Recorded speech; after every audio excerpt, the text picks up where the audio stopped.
Kita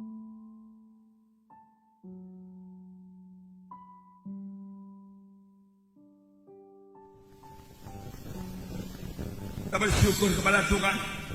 Sebenarnya yang kita peringati pada hari ini adalah Yohanes 3:16, di mana dikatakan karena demikian Allah mengasihi isi dunia ini sehingga dikaruniakannya anaknya yang tunggal itu, supaya barang siapa yang percaya kepadanya tidak binasa, melainkan beroleh hidup yang kekal.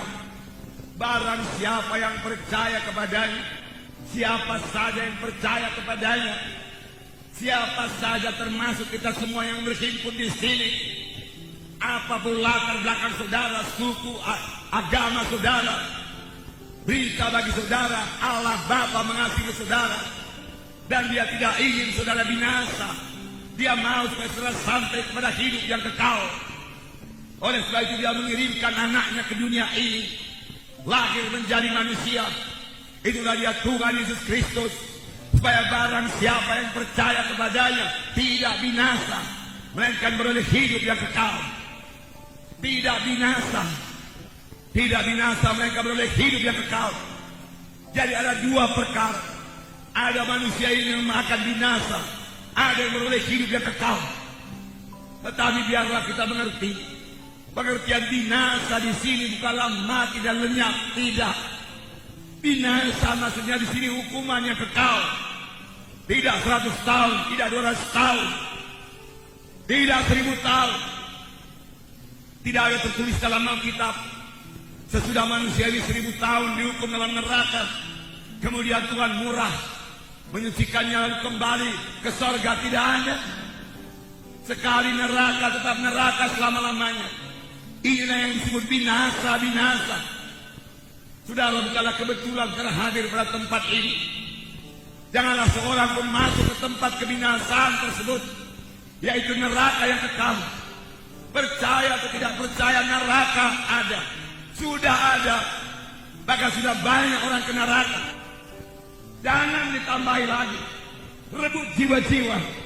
Bawa dia ke surga. Bawa dia ke surga. Tapi di samping neraka ada surga yang kekal. Surga selama-lamanya, selama-lamanya. Selama-lamanya senang. Di surga tidak ada kebinasaan. Di surga tidak ada penyakit, tidak ada kesusahan, tidak ada setan. Tuhan menyediakan surga bagi saudara. Tuhan menyediakan surga bagi kita sekalian yang berhimpun di sini. Dan Tuhan mengendaki semua kita memiliki hidup yang kekal. Amin. Karena firman Tuhan berkata, tidaklah Ia gemar seorang pun binasa, tetapi supaya sekaliannya sampai kepada pertobatan. Tuhan tidak suka seorang pun ke neraka. Neraka diciptakan bukan untuk tempat manusia. Neraka diciptakan untuk tempat setan. Tetapi pengikut-pengikut setan, orang-orang berdosa yang tidak mau bertobat, yang cinta kepada dosanya, yang cinta kepada kegelapan, yang cinta kepada kuasa-kuasa kegelapan, tidak akan mewarisi hidup yang kekal, tapi beroleh hukuman yang kekal.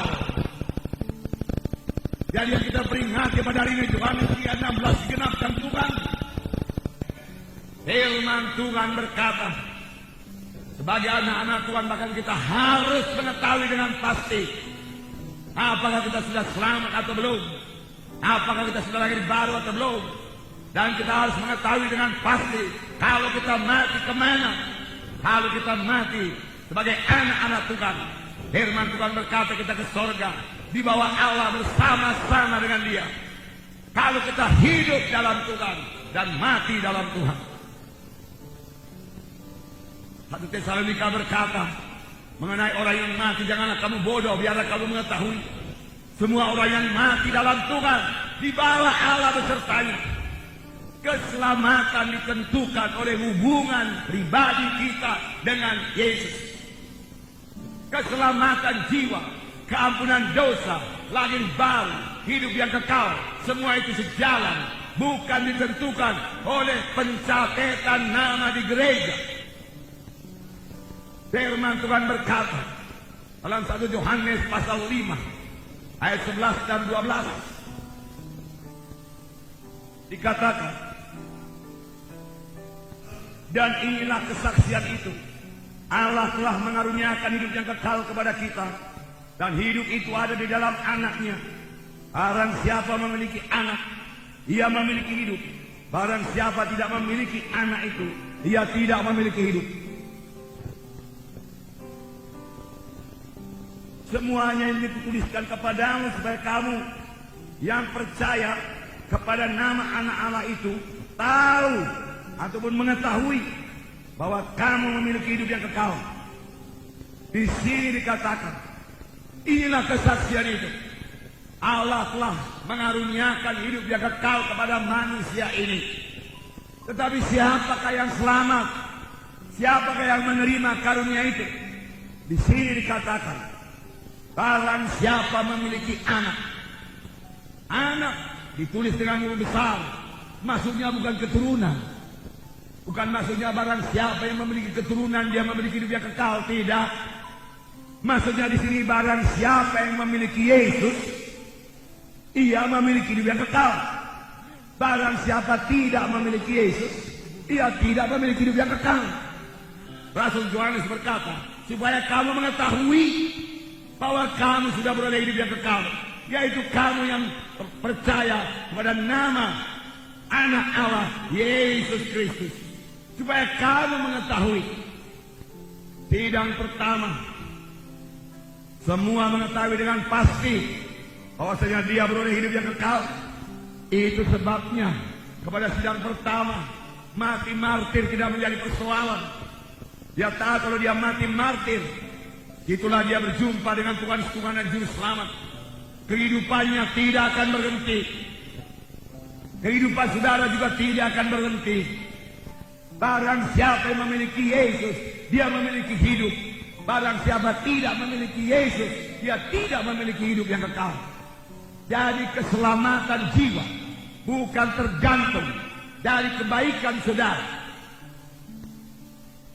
Firman Tuhan berkata, kebaikan manusia ini, kejujuran manusia ini hanya sebagai kain lapuk di hadapan Tuhan.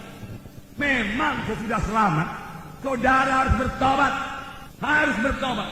Dan sesudah kita selamat, yaitu sesudah kita menerima Yesus sebagai Tuhan dan Juru Selamat kita sanggup melawan dosa itu.